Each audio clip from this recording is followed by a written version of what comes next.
Evo, mislio sam da vam snimim ovako kako dolazimo kući, međutim tolika je magla, prati nas od Slovenije da nemamo, nažalost, šta snimiti ovako da vam prikažemo. Evo, došlo je vrijeme praznika kad svi idu kući i mi smo odlučili da dođemo u posjetu našim roditeljima, svojoj kući. Lijepo je doći u svoju čaršiju, tako kažu.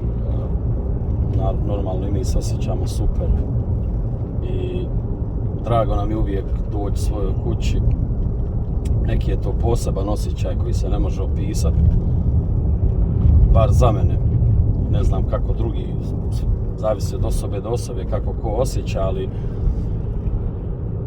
lijepo je doći u svoju čaršiju. A ovoga puta nismo roditeljima ništa rekli da dolazimo, oni misle da dolazimo, da krećemo sutra. Hoćemo da ih iznenadimo, da vidimo da li ćemo da ih probudimo ili su već budni, kako će se osjećati. Snimi, molim te, ovamo, kreni kameru, gledaj magli.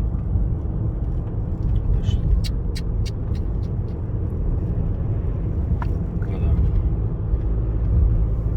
Katastrofa. Evo, svanjava nekih 10 do 7 ujutro. Krenuli smo iz Dortmunda oko pola 3, ja mislim da je bio 3, tako.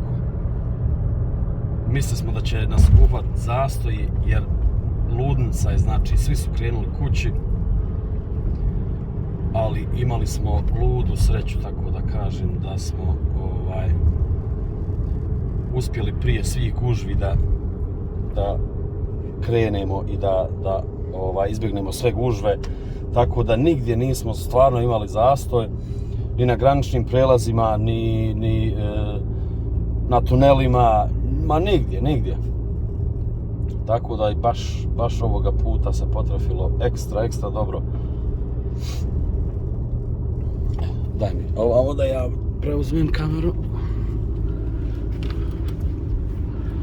Joj, kakva magla.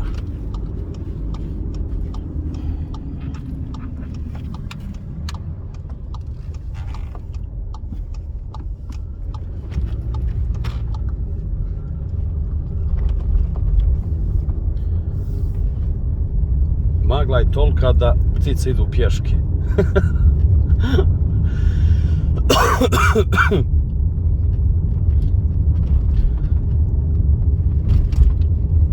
Majčica je sigurno ustala. Sabah na njoj. Nije. Sad ćemo da ih budimo.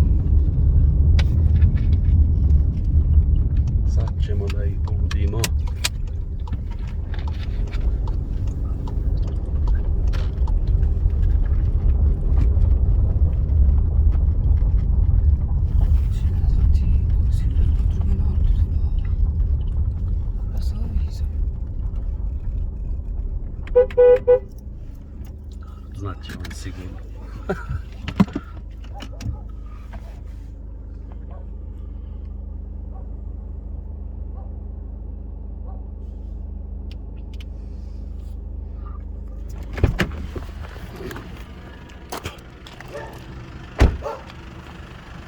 Roki!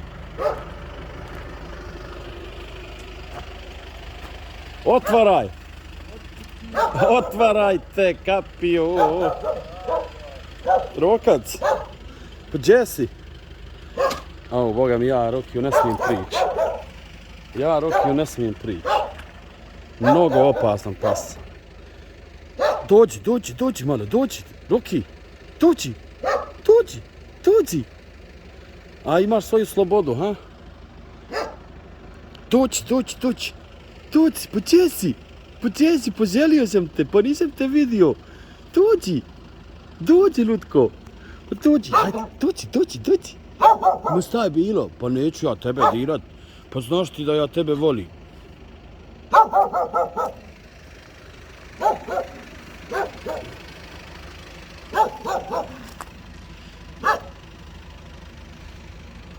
Selo moje je ljepše od Pariza,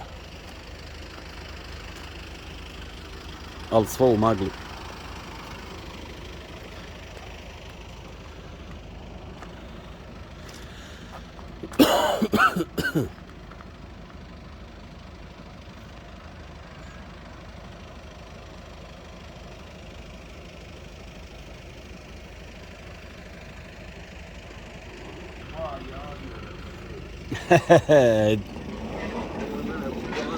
Da se sekiraš, ha?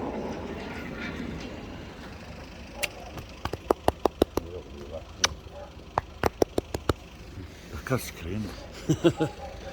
Krenuli jučer.